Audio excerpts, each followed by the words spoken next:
But today we're going to talk about core values and culture. Some of you are probably still thinking here, this all feels a little bit pointless. But we've got a special detector in the room that can detect just exactly how pointless you think it is. So let's see on the pointless detector how many how many people think this is complete pointless. Yeah.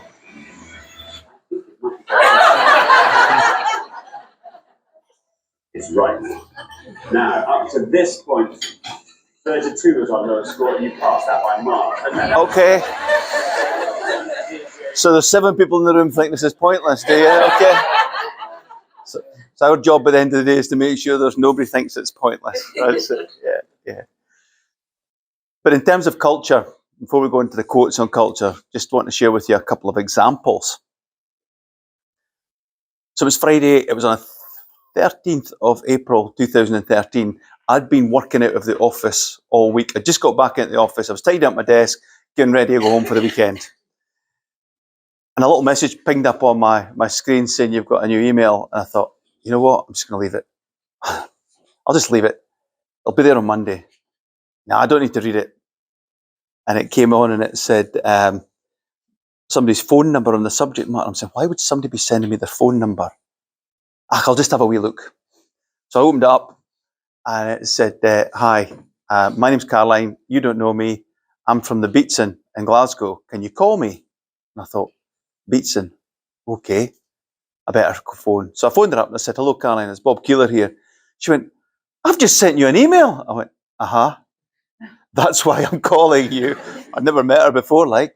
And she says, yeah, you won't know this. She says, but one of your members of staff is suffering from quite an aggressive form of cancer. I went, oh, I says, I'm sad to hear that. She said, yeah, he's got 3 young kids below the age of 10 years old. I went, oh. But there's a new form of treatment, a therapy that he's been getting that's really helped him to cope, and it's kind of held back the progress of the cancer. I said, well, that's good news. And it's really expensive, but the health insurance firm that supports your company have decided they'll fund it for 12 months. I went, oh, that's good. That was a year ago. Oh. I said, so what's the question? She says, can you help? I said, I don't know. Let me think about this. I said, I'll tell you what. If it's okay with you, I've got a leadership meeting on Tuesday. I'm going to bring this up at the leadership meeting and we'll talk about it. I don't want to build up any hopes because the decision might be no. In fact, it's likely to be no. We can't help. I said, just incidentally, have you got any idea how much the treatment costs? She says, I've heard the figure of about £10,000 a month. I went, oocha. So anyway, I didn't think much more about it. Went home for the weekend, and on the Monday morning, my head of HR, Sue, came in, and I used the phrase Sue's been round the block a few times, but people pick that up in the wrong way. Sue's very experienced and really good, newer way, and she came up to me and she says, oh, Bob, there's something that you'll not know about. In our gas turbines division, one of our employees has got this cancer and he's got 3 kids. I says, and he's on the treatment. She went, how do you know that? I said, I've got my special spies everywhere. She says, there's a request to see if we can provide financial support to continue with the experimental drug treatment. And she says, I've seen these kind of things before. The best answer we can give is just go back and say, look, if our health insurers are no longer willing to provide it, it's not really for us to do it. It's not actually the most compassionate thing. I said, Sue, I said, just kind of hold on a bit. Now, we just merged 2 companies together, and one of the companies had really strong values, and Sue had come from the other side of the company, so she wasn't really that experienced in the use of the core values. The following day, we went into the management meeting. We talked about all this kind of normal management-y stuff, and at the end, I said to Sue, you've got a point you want to raise. She went, yeah, I'm just going to raise this. And she explained the situation. And I could see everybody kind of looking, avoiding eye contact. They're all sitting around the table, and I think they want to say no, but they don't want to be the person that says it. I says, come on then, what are we deciding? Are we going to try and help, or are we not going to help? And eventually somebody says, well, we do get a lot of requests like this all the time. I said, do we? I said, so in the last couple of years, how many times has something like this come to this table? And I said, well, I can't remember any personally, but it does happen all the time. I said, well, it can't happen all the time if none of us can remember it. I said, so that's a bit of a myth. And somebody said, well, doesn't it set a precedent, whatever we decide? I said, why? We're not a court of law. Surely we can make decisions based on the information in front of us in the context of when that information is being made. And sometimes we might be able to say yes, and sometimes we'll say no, depending on things like maybe the financial stability of the company at the time, for instance. And somebody, in fact, it was my colleague Duncan, he said, it's a core values issue. I said, what do you mean, Duncan? He says, a core values issue. He says, and he put up a copy of the core value, and our people core values said, we treat people fairly, with respect, and when necessary, with compassion. And he said, that's what the compassion word's in there for, situations like this. And everybody said, well, that's the decision then. I said, I'm losing it here. What are we deciding? They said, we've got to provide the support. I said, for how long? Open-ended. I said, we're lucky that we're a big enough company we can do this. Not many companies can do that. The company was turning over $7 billion a year at that point, so we could afford to do this. And as we're coming out of the room, I'm walking behind Sue, and I noticed she had a tear coming down her cheek. As I say, it's not like Sue to get emotional about things. And I said, Sue, you okay? She says, you bugger. You bugger. She says, I've heard a lot about the core values, but I got it on an intellectual level. I never really understood what it meant. He said, we've just committed hundreds of thousands of pounds to support one member of staff. She said, I've never been part of a management team that would have made that decision ever in the past before. She says, before this, I understood these core values, but I didn't really get them. That was my eureka moment. That was Sue's moment. Second story I'll tell comes from a place called Lafayette in Louisiana. A junior member of the finance team was looking through some records, and he came across a record that led him to believe that we'd been overpaid. He said, we've been overpaid by something like $137,000. And he looked at it and he said, that's not right. We can't keep this money. And he went to his supervisor and they said, so what's your problem? He says, well, we've been paid this money. Strictly speaking, we shouldn't have been paid it. He said, we can't keep it. And the supervisor and him looked at each other and said, yeah, it's a core value, isn't it? I said, yep. Our financial responsibility core value said, we get paid fairly for the work we do, and we expect to be paid on time, and we treat our subcontractors the same way. And we said, it's not fair if we didn't earn it. We used that clause in the core values all the time with customers that didn't pay us. Said, look, we get paid fairly, it's in our core values. You've got to pay for us. And sometimes the customers would say, we want you to do work, but we don't want to give you any profit margin. We say, core values says we get paid fairly or we don't do the work. So we would always use it to protect our financial position. But in this case, somebody looked at it and said, it can't be fair if we got money given to us that we didn't earn it. And the supervisor agreed. So they went back to the customer and said, look, we've been overpaid. And the customer said, when? He said, if you go back to the invoice, it was the tail end of last year. And the customer says, no, you're okay. It's okay. So the customer didn't want the money back. And the guy said, well, it's not about the customer, it's about us. It's our core values, not theirs. Now, because it was in the new year, we couldn't just give them a refund on a bill. We actually had to set them up as a supplier so that we could pay them back. But you know what? That customer would never think about looking elsewhere for support because they were absolutely blown away by this.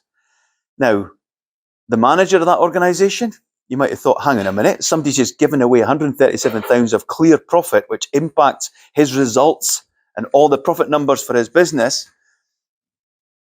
He did something. He says, well, okay, on that basis, I'm going to nominate this guy. His name was Kurt Boudreau.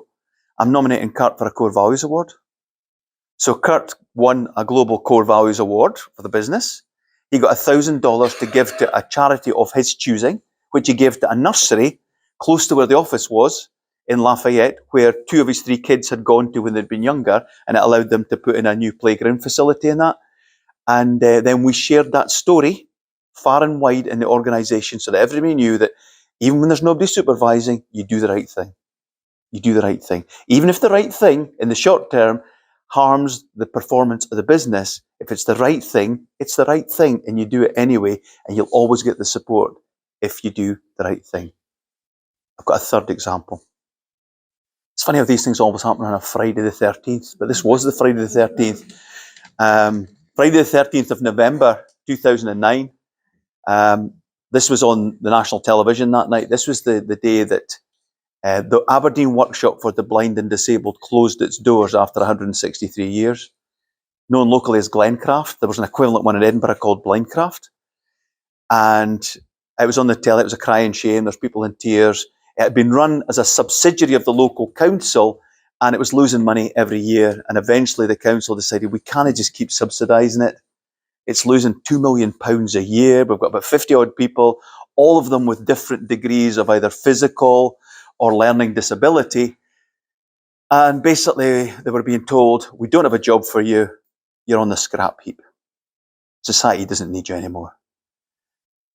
And it was really upsetting because I remember buying beds for my kids' bedroom from Glencraft. I remember buying mattresses there, and everybody had that same story, and they were all saying, somebody needs to do something. And the following week, it came up 2 or 3 times during the week, and I'd gone into the office on the Thursday morning, and my colleague Duncan Skinner had come in, and I said, Duncan, can I talk to you about something? It's not to do with the operations. He said, yeah, I've got something for you as well, actually. I said, Glencraft, do we get involved? Do we try and help? He said, that's what I wanted to talk to you about. We've got a meeting at 2:30 this afternoon with the liquidators. We said, look, we don't know anything about running social enterprises. We don't know anything about running organisations full of people with different degrees of disability. Actually, not surprisingly, we don't know anything about making mattresses. But we do know about running businesses. So let's go and have a look. Let's go and have a chat. And in our core values, it said, we contribute to the communities where we operate. Now, normally that would be something like helping to start a school in Bangladesh or to dig a freshwater well in Cameroon or something like that. We thought, maybe this is the reason for doing something in Aberdeen. So we went in, spoke to them, and they said, like, we'll show you all the books. And we said, yeah, it's been run pretty poorly. There's been no sales effort at all. Marketing has been zero. Staff performance has been pretty poor. So we thought, well, actually, before we do anything, we need to speak to the staff and say, do they want jobs back if we can get this back and running? There's no point in us doing it. And they said, actually, we're okay on benefits, thanks. So we thought, what we'll do is we'll get the staff back into the factory and we'll get them all speaking and they can tell us whether they want jobs back or not.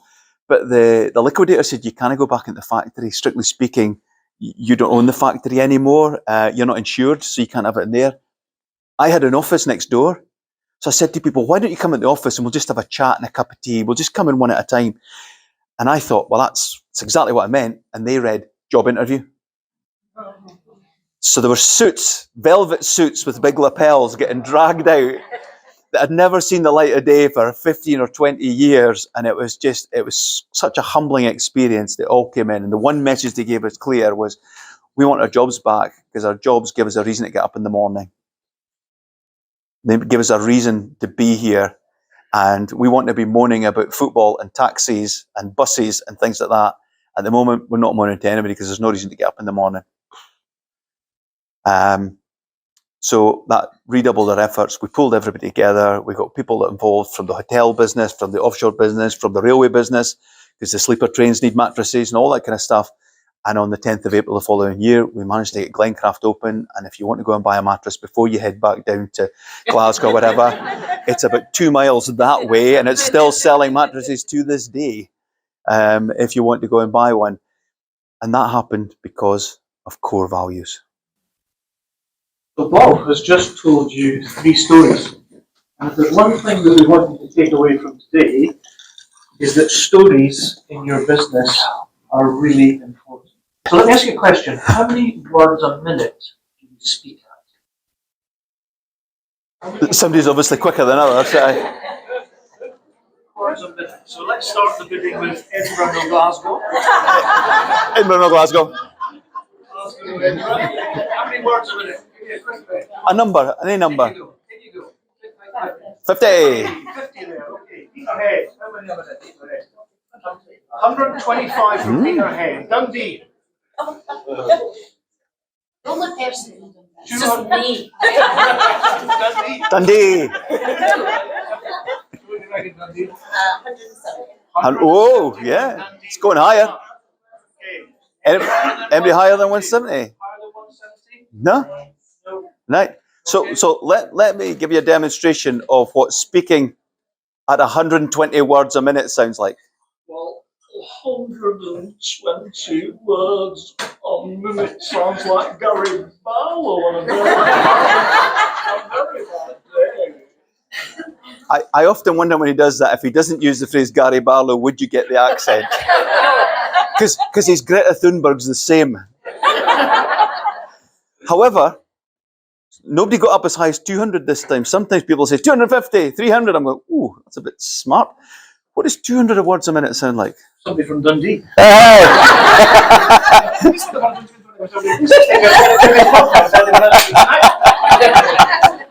So most of us tend to speak between about 150 to 170 words a minute. And you think, okay, very interesting, but so what? It means when you're capturing an example about the core values in your business and you want to write down a story that you can tell in 1 or 2 minutes, you only need a maximum of about 350 words, which fits on a page and a half. So we're not talking about writing long novels and stories and all that, because you'll never get a chance to tell them. When we're talking about stories within the business, we're talking about stuff that usually fits on a page of normally spaced type, or a page and a half for a slightly longer version. So don't be confused at any point when we talk about sharing stories in business. It's these short, true stories that people go, right, I'll remember that. Okay, let's have a look at a couple of quotes on culture. Culture eats strategy for breakfast. Culture is like the wind. It's invisible, yet it can be seen and felt. John Walker from Video. The stronger the culture, the less corporate process a company needs. When the culture is strong, you can trust everyone to do the right thing. So there's a lot of rubbish talked about in terms of culture. There's a lot of people study it and that can't quite define it. Let me show you my Mickey Mouse diagram, and you'll understand why it's the Mickey Mouse diagram just by looking at it, and why this became so important to me. So I used to run a business that provided services that included engineering, construction, operation and maintenance into the energy industry. And when you look at how a business sets itself apart from others, there are basically 3 areas. It's either the product or service you provide, it's either the price you provide it at, or it's how you deliver it. Now, some of you that have done a degree in business might come up and say, well, there's actually 15 other aspects to that, Bob. And I'm saying, no, we need to keep it nice and simple here. Basically speaking, there's 3 ways in which you can define and set yourself apart. And it's about what you provide, how much you provide it for, and how you deliver it. And like most companies and service providers, I like to think I'm in that sweet spot in the middle. Right in the middle. I think we've labelled it point A on this map. I'm thinking, yeah, we're cheaper than our competitors, we're better than them, and we're great to work with. But in reality, we thought, is that the right place to be? Why do we want to be cheaper if we're providing a better service? So maybe we want to be at point B on the graph. We said, yeah, that's where we want to be. We want to be at point B because that means that we've got a great product or a great service and we deliver even better than everybody else. And then our customers kind of pointed out to say, actually, you know what? Your product's not that different from your competitors. What you provide is actually, in fact, a lot of the time the people that work for you used to work for your competitors. So they do the same things in the same way. And we thought, oh shit, where does that leave us? Well, where it leaves us at point C is that the only way we could differentiate in reality was by the culture in the organization. We could be equally good technically as our competitors, and we could be equally competitive commercially than our competitors, but it had to be about how we showed up. So culture became an important part of our business, and it was what actually led to us winning and losing business, holding on to contracts, holding on to customers, and attracting and retaining staff to come and work for us. We entered the Sunday Times top UK employers 4 years, and 4 years in a row we got into the top 50. Now, for a small Scottish firm, that was unheard of. Usually it was big firms in the southeast of England that dominated these lists. You see, and that made all the difference because ultimately we were able to grow the business hugely as a result of the culture. We bought the business for 280 million in 2006 and we sold it for $1 billion 5 years later. Because we were any better at the work or we were any cheaper than anybody else. It was because the culture was different, and that doubled the value of the business. At the same time, we doubled the revenue of the business, which meant it went from 280 to 1 billion. So company culture is sometimes described in ways like, and I've got some quotes here, if you just put up all the first set of bullets there, where everyone feels valued, where everyone's voice can be heard, where we work hard and have fun, and we've got inclusion and diversity every day. Now, I'm not trying to belittle any of these things. I'm not trying to mock them in any way, because these are important. It's important that people do feel valued. It's important that people feel as though we're working hard and all that kind of stuff. But I would argue that company culture goes deeper than that. I would argue there's more to it than that. That's part of it. I would argue that it's some people describe it, the culture's the way we do things around here. I'm like, yeah, maybe it's deeper than that as well. Maybe it's the way we want to do things around here. And maybe it goes into areas such as how we behave. How we run our business. What we stand for. How we handle conflict. How we describe ourselves and how other people talk about us. So there's a lot of that's about how you do your business as well as actually what it's like as a place to work. And that, in your case, is how you treat your customers, how you treat their relatives, how you treat them commercially, how you treat them personally, the welcome that you give them that other people don't, the attention to detail, the extra services, the extra mile you go, the little touches that you do that nobody else does. All of these kind of things define it. And it goes way beyond just being a nice place to work where everybody gets treated well from a staff perspective. You have to look at it as the whole business perspective. And often we find this is where people struggle, is they can get this bit, but we've worked with charities in the past. They've got a lovely sense of teamwork, but quite frankly, from a business point of view, they're a complete car crash. They've got no money. They're running out of bread. They're not helping the people sent out to help. Yeah, they're a lovely place to work, so the culture's not helping them because the culture tolerates everybody doing the ring thing, lots of mistakes, no systems, no consistency of approach, no sense of excellence of delivery, and all the other things that ultimately are going to make them successful. We'll stop at that point and ask for comments and questions before we move on to the next section.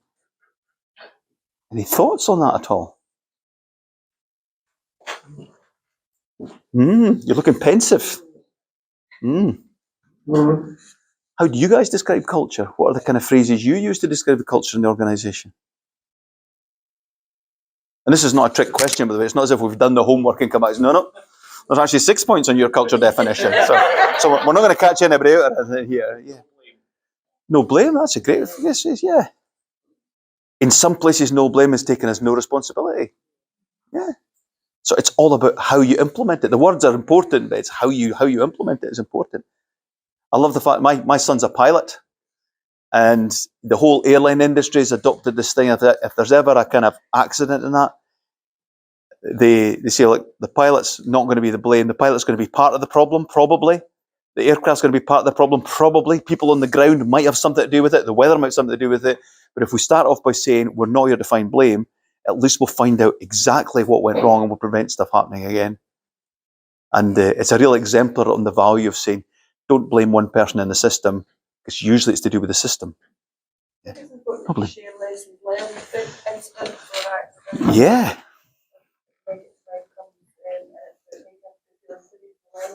Right. Organisations I've been in the past, they share the lessons, but do they learn the lessons? So the challenge for me has always been, it's great to actually pull out the lessons and say, actually, we could have done that better, we should have done this, we missed that point there. And you think, yeah, great. So how do we make sure that the lessons from that are not just shared by the people that happen to be in the business at that point in time, who may or may not remember it going forward? How do we ensure that that kind of thing doesn't happen again? We could go around this and we could pick up 100 different things that describe the culture. And then you think, so if somebody new's come into the organisation, how do you describe the culture? You say, well, it's just those 100 things. And obviously it's 100 things. It's difficult for anybody to get their mind around it. So we need to boil it down. And that's the real advantage of having a small number of core values, because these pick out the things that are actually the key things that are important in terms of the culture in the organisation. And if you get these right and do these deeply enough, then most of the rest of the cultural aspects will look after themselves. We have worked with organisations where we say, what are your core values? And they come up with a list of 18 things. And we'll say, how the heck do you get people to remember? Honestly, my wife sends me to the shop and she's always got this thing of saying, right, so you're going for this, you're going for milk, you're going to get coffee, and you're going to get a small brown loaf. Right, not coffee, small brown loaf. And then she says something just as I'm away to leave. And when you're there, can you get me this? So the milk drops off the list. And I add that bit on. And then she shouts something just as I'm leaving the house, and I don't even hear it. So when I come back in, I'm doomed to failure. Because actually I was supposed to have 5 things, and I've come back with 3. I like the fact that you guys have got your core values, and they're few in number. That's a great start in terms of actually making them easy to remember, easy to assimilate, and easily to get on with. Because we will come on to the question of how do you get people to be made aware of them in a second. But before we do that, I'd like to take you through a little bit on leadership and the relation to core values. Now, everything that we're saying today, please take it. This is just our examples. We're not saying it's right or wrong. Some of the stuff we talk about, you might find interesting or useful, and other things you might say, that doesn't fit with us. That's fine, because we're not trying to push any model here. This is just something that we've learned. So when it comes to leadership, we think there are kind of 3 key parts of leadership. And the first thing really is about the first set of words that come up. Understanding where you're trying to get to. And the second bit is about earning the trust of the people that you need to come with you on that journey. There's 2 types of trust here. There's cognitive trust, where it's about how reliable are you and how credible are you in terms of knowing what you do. But there's a deeper sense of affective trust, that people believe your motives are the right ones. You're doing this for the right reason. And then the third thing is persuading people to come with you on the journey. And in simple terms for me, that's the essence of leadership. It always implies a journey. It always implies movement, because you can't follow somebody if they're standing still. And if there's nobody coming with you, you ain't leading anybody. So that's the kind of essence of leadership. There's 2 or 3 little things in the middle here about building great teams, being obsessed by your customers, and taking multiple views all the time. That's fine and well. Let's translate it into a different format so that we look at leadership progress over time. If you can imagine we're trying to hit a target destination.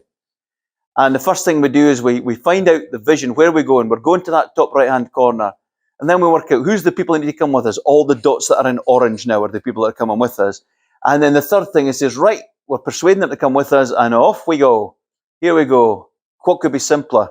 Well, the problem is real life doesn't happen like that.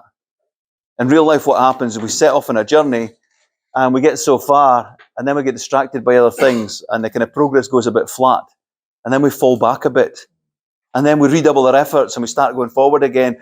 And then something else gets in the way and holds us back. It could be a pandemic. It could be a financial crisis. It could be a staffing shortage. And we find, actually, we've dropped back again. And after 3 or 4 years, we think, so how much progress have we made? And you look at it and say, not much.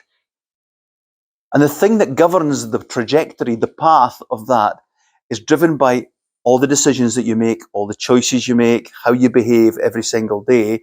And that's all part of the culture. So the culture's like a big inflatable balloon that sits below that line. And it's the culture that impacts the shape of the line along the top. And if you let the culture be what it's going to be, some days it might work for you, some days it might work against you. But if we think about culture, we talked about it earlier on, culture's this big amorphous thing that you can describe in lots of different ways. But if you know what the pillars underneath it are, these core values, you can think of that as the base. So the core values support the culture. If you can get the core values right, they act like a ramp supporting the culture, which supports your decisions and your choices and allow you to reach your target. And off you go up the hill, hopefully. No, come to this one first. This takes me back to September the 9th, 1984 in Leicester University. Professor Sir Alec Jeffreys had been working on DNA samples. And on that morning, he went in, it was a Monday morning, and he looked at this chart full of lines, and he said, Eureka, you bloody Eureka, we found it. And that was when they discovered DNA fingerprinting. 84, they discovered DNA fingerprinting. You thought it's been out about forever. Within 2 years, they were using it in police forensics, and then been using it in paternity cases, as Derek knows, things like that ever since. So yeah, DNA fingerprinting was important. And the reason I mention it is that when I was trying to explain this was a set of core values in a company that I used to run, there's 7 of them, which is probably too many. So to try and make them easier to remember, we drew them like this so they looked a bit like the chart of a DNA fingerprint. So we told people whenever you see the logo of the business, you're actually seeing the DNA fingerprint of the company. That metaphor became a useful way of describing what the core values were. They define who we are, how we behave, how we will grow. The other thing we did is we give unique colours to each of them. And now I noticed you've got colours for each of yours as well. The colours was another way of allowing us to tell a story behind that so that people could remember it. So for instance, the red, which was financial responsibility, we took that from Renaissance art. Because back in Renaissance art, the robes of the popes and the kings and everything were either purple or red because that meant richness or wealth. So we took that, and if everybody says, isn't that a bit pompous? You say, well, you remember it. And it's about getting people to remember it so that they were hooked something to hook onto. But one of the other things it did for us is once we had the core values in place, it changed the ways in which we defined success. Because up until that time, we defined success in pretty normal ways, like financial terms, for instance, or growth, or cash flow, whatever it happens to be. And we said, no. If these are the core values, surely these should be somehow defining whether or not we're doing well or not. So if you look at safety and assurance, for instance, one of our measures was no one gets injured. And if somebody gets injured, we can't say the company's been really successful in the last quarter. It can't be if somebody's been injured and that's a core value. So if you go through each of these core values, relationships, no unhappy customers. Improve our local communities, including the reopening of Glencraft, for instance, in Aberdeen. Treat everyone fairly, improvements to the business, getting paid fairly, and not breaking any rules at all. If we can do those things, we're probably going to do well financially as well, but the financial outcome is almost a kind of a byproduct of operating and behaving in line with the values. The thing it did for us, instead of winning 1 in 10 bids that we used to go for, we would win 8 out of 10. We didn't want to win them all because that suggested our prices were too low. But winning 8 out of 10 means we weren't wasting all our time and energy chasing work that we were never going to win, and we focused on the customers we thought we could provide. Now, the core values underpin the culture, but what keeps the core values inflated? And if you think of this as like an air conditioning unit on the side of under the green bouncy castle, it's stories. It's the stories we tell about the core values within the organization that keep it alive. Because if I stop telling you stories, it stops becoming important. And if I can't find stories, I'm not looking hard enough, or the values are not being used in the organization. So telling stories to each other regularly about the values is so important. In the Wynn Hotel group, for instance, at the start of every shift, every team gets together and says, okay, tell us a story for something that happened yesterday. And it encourages people to listen and to look out for things where something went wrong in the way we dealt with a client, or something went right, or we went, in your phrase, over and above. We did something more than we had to, and we share that story across the business. And it takes time. It takes time. So I used to share stories with the business every single week for 10 years. And after about 2 years, I met one of my staff members in Houston, in Texas, and I'd never met him before. I got introduced to him, and he said, "Hi, this is Bob Keiller." He went, "Rod?" I said, "No, Bob." "Rod?" I said, "No, Bob." He said, "Are you the guy that keeps sending us messages?" I said, "Yep." He said, "You try to tell us something?" I said, "Yep, I've sent you over 100 messages now on the core values. Guess what the theme is?" He said, "Core values." "You got it. You got it." So it took 100 messages for him to begin to realize it. So don't think for 1 minute that just because you talk about core values once that people are actually going to get what it actually means.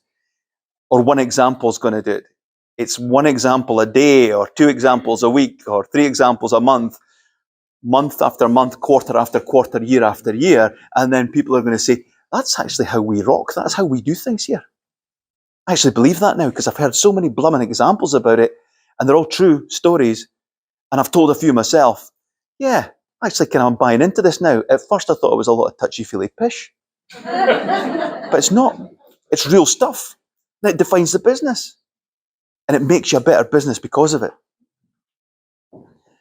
So we were working with a taxi company a couple of weeks ago, and the CEO of the business is saying, he says, I get really frustrated when people don't live up to my standards.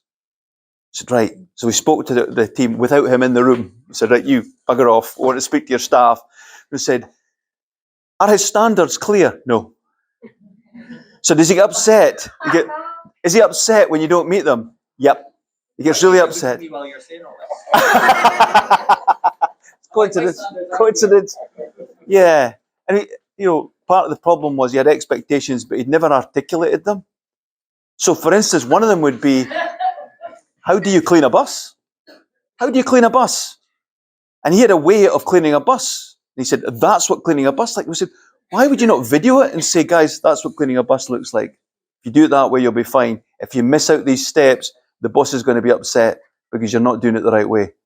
But he hadn't even gone that far. So he hadn't made people aware of it.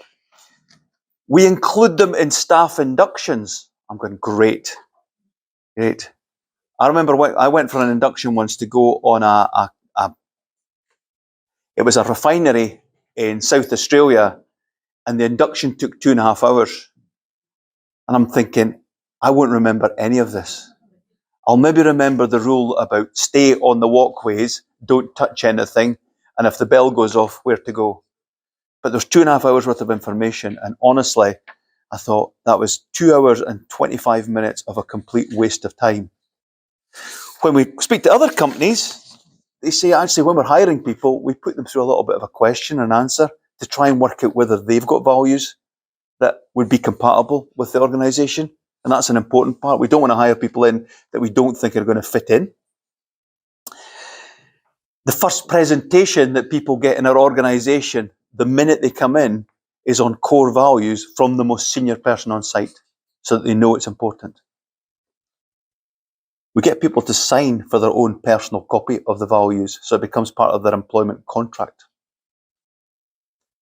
Every meeting we have starts with a moment on core values, so that people get into the idea that we're going to talk about core values all the time. So you better start listening, and you better start finding examples so that when people come to you and say, right, this week it's your turn for a core values moment, you're not just going to say, oh, I can't think of anything. You're going to say, yeah, I've got one.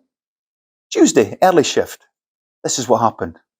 And for me, even though it was a small thing, it was an illustration of the core values. And awards programs, I talked about it earlier on.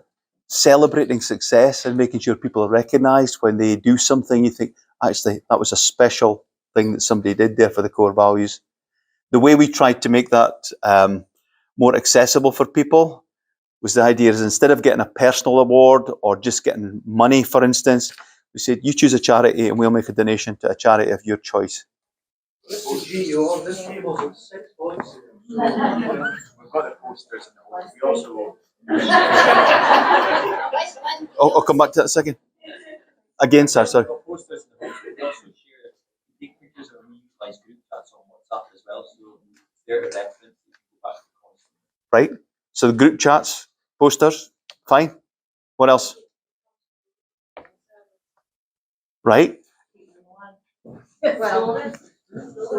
Well, you know what they say, if they don't talk about it, it can't be important. So my recommendation to leaders is if the values are important to you, talk about them first on your agenda, not the last thing on your agenda. And treat it with respect and treat it sincerely and make it a part of every leadership's role in the whole organisation. And that way they'll be kept visible and prominent in the organisation. Quite frankly, printing them out on flyers like this, it's good for events like today, but in reality, people could walk past that 100 times and still not remember what it is. So you can't rely on passive printed material. You need to rely on getting the message into people's hearts and minds by telling them stories about the values in action.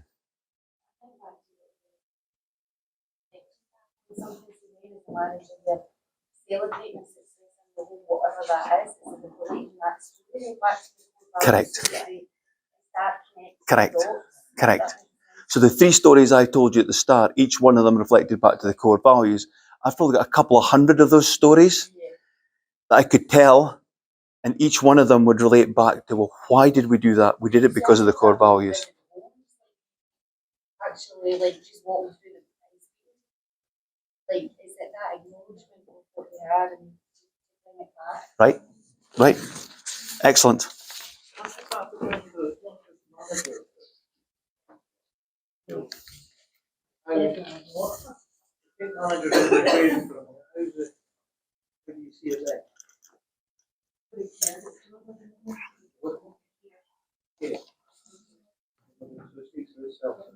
Positive interactions. Sometimes even when you walk into the door and you see just the gentle and the gentleness, the compassion, the kindness that staff kind of interact with residents is humbling.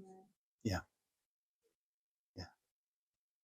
So one of the things that I came across a few years ago was the concept of touch points. And this was a guy, Doug Conant, who used to run Campbell's Soup. So you can tell what kind of books I read. Anything to do with soup, I'm in there. So he'd written this book about how to communicate and how he used to communicate with his staff. And it was always about these ideas of, yeah, you've got all your routine forms of communication. You've got your WhatsApp chat groups. You've got your regular Monday meetings. You've got your walkabouts, blah, blah, blah. He said, but the things that people will really, really remember are the times where you did something quite unexpected. The times that you went over and above and you did something, you thought, whoa. So I used to write this weekly message into the whole business. And I know, well, there's a question. How fast do people read? How quickly, how many words a minute do you read at? If we speak at 150 to 170, how many words a minute? If you're, depending if it's nice, easy to read that, possibly a bit less than that. But so when I'm writing a note to my staff, I'm thinking I want them to be able to read this in 2 or 3 minutes. So 500 words maximum. It's the same on LinkedIn and things like that. If I put any longer than that, I know people are just going to get bored and say, no, if I can't read it in 2 or 3 minutes, it's too long. So keeping your messages nice and short is another way of getting the message across. So in my note this week, I'd put and said, and this week it's my wife and I's 28th wedding anniversary. And he came, this guy from America, a guy called Tom Hip, came back, never met the guy before, and he said, oh, it's our 30th wedding anniversary today. I thought, excellent, touch point opportunity. So I found out where he lived, phoned up a local florist, booked a bouquet of flowers to go to his home address with congratulations, all the best from Bob in Aberdeen. Never thought anything more about it. About 4 hours later, the phone went. I picked up the phone and he said, is that Bob Keiller? I said, it is. He says, it's Tom Hip here. I said, Tom Hip. Oh yeah, Tom, yeah. You commented on my post. He went, yeah. He says, I've just had a call from my wife. Who's Bob from Aberdeen and why is he sending us flowers? Love it. And you know what? He told that story to everybody within 300 meters for the next 10 years. I had a lady called Sharon Dalton that worked for me out in St. John's in Newfoundland, and we were doing this kind of town hall meeting. And I was told at the start that the people from Newfoundland are quite shy. They're not going to say much. But Sharon was a bit feisty in that. She was going to say something whether we liked it or not. And at the time, because we'd just changed company names, we were rebranding things. So she says, I've got a question for you. Yeah. When are we getting our new branded storm jackets? I thought, I like it. I love the question. Immediately deferred it back to the local manager. I said, I think that's one for the local manager, but I'd be asking the same question. Yeah, good luck with that one. And I thought, great. So I got home, I went and bought a Berghaus jacket and I got it printed with Sharon Dalton, #1 employee, written to it. Phew, sent it across to her. That was about 15 years ago. She still comments on my LinkedIn posts to this day. Yeah, I was there when Bob did this. Blah, blah, blah, blah.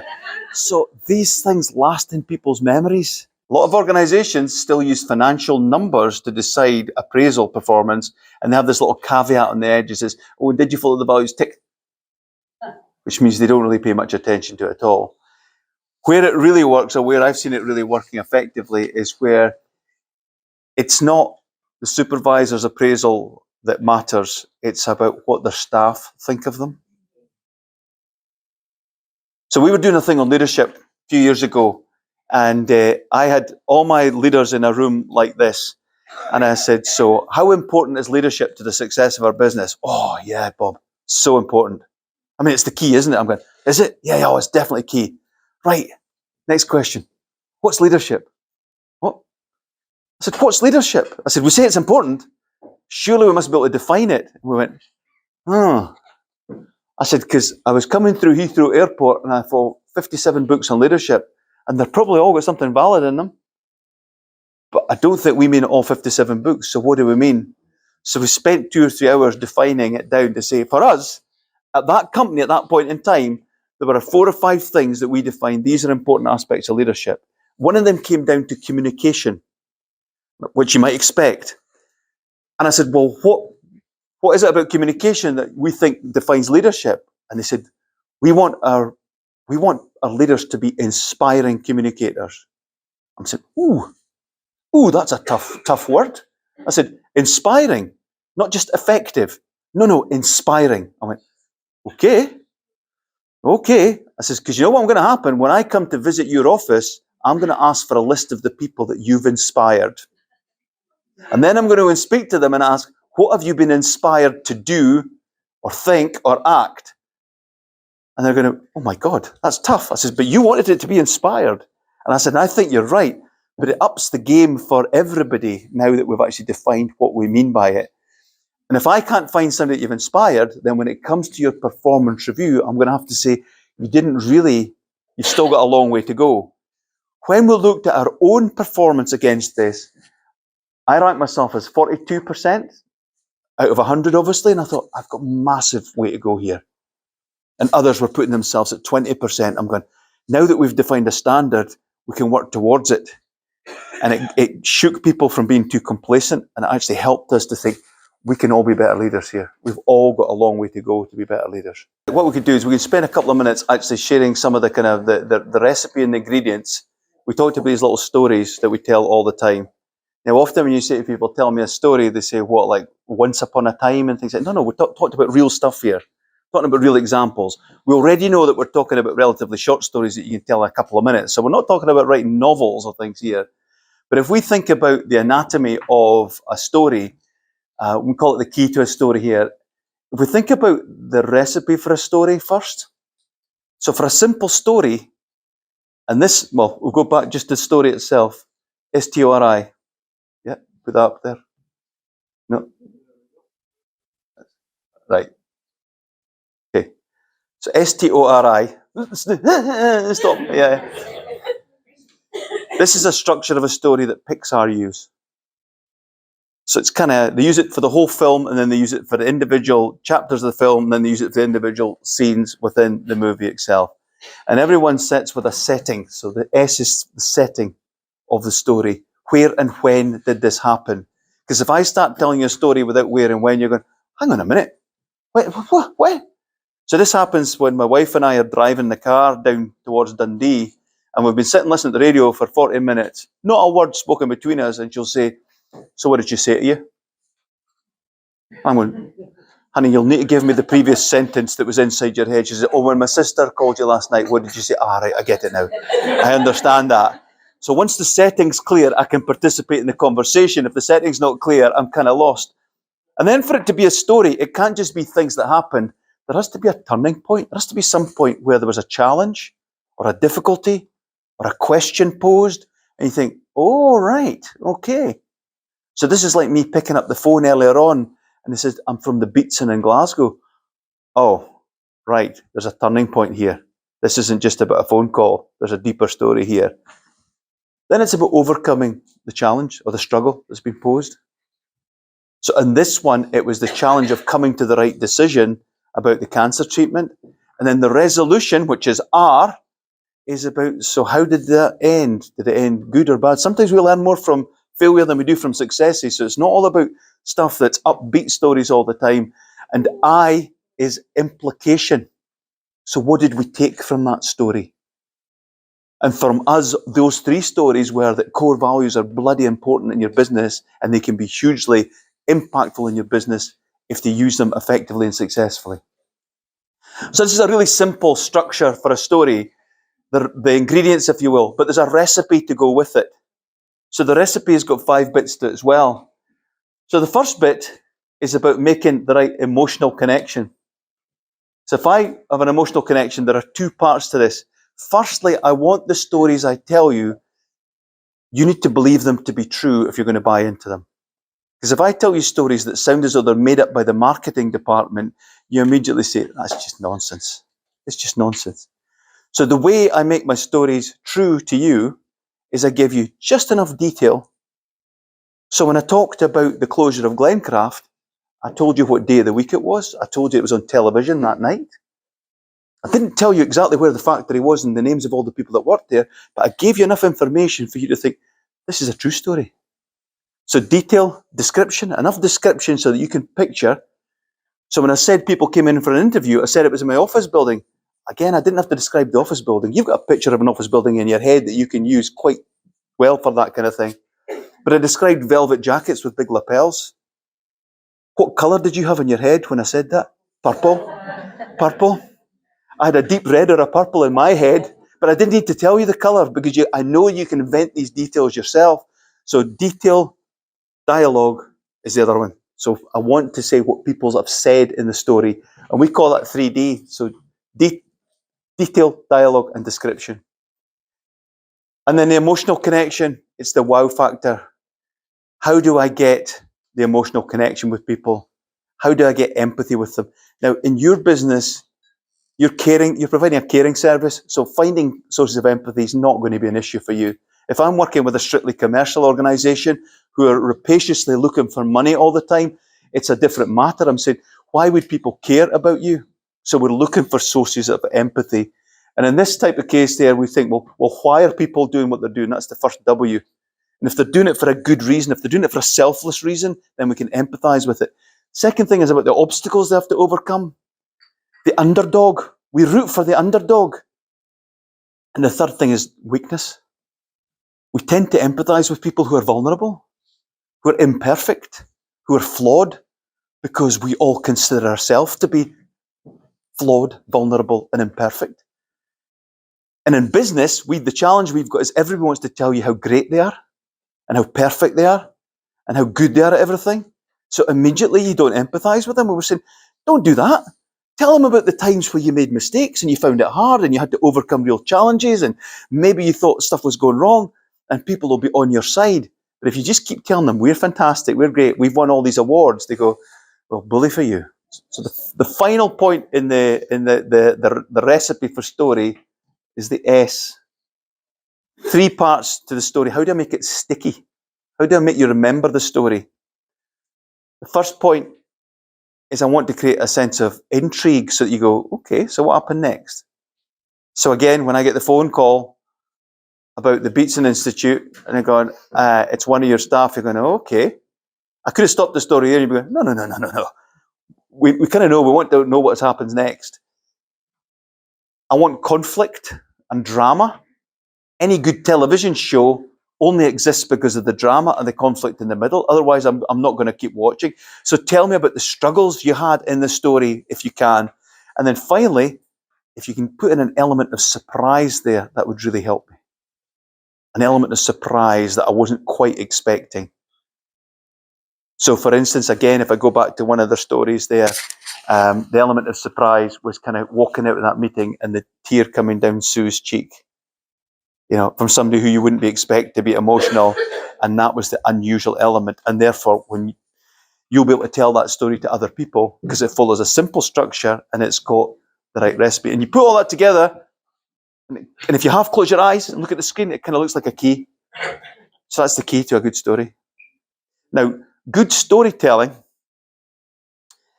when you combine it with core values, is like combining liquid oxygen and liquid hydrogen. And you might be thinking, I've forgotten my chemistry, I don't know what that means. What I want to show you is a short video clip that for me is one of the best video clips ever because it was filmed absolutely live. The timing on this is fantastic. It's from a TV presenter called James Burke.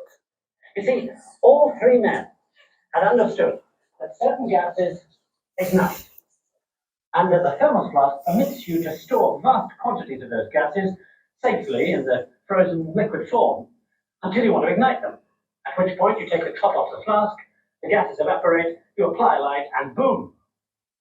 Now, 2 gases do that better than any other, and it was Obert's assistant who put them together most efficiently. His name was Werner von Braun, And the two gases that he released from his particular version of a thermos flask, the one lying on its side behind me now, were hydrogen and oxygen.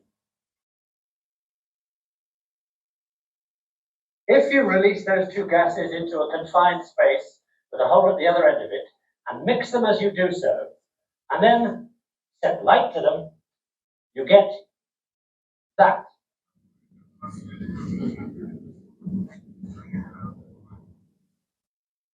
So you take good storytelling and strong values, it's like mixing oxygen and hydrogen. It's rocket fuel. It can make a huge difference to your business.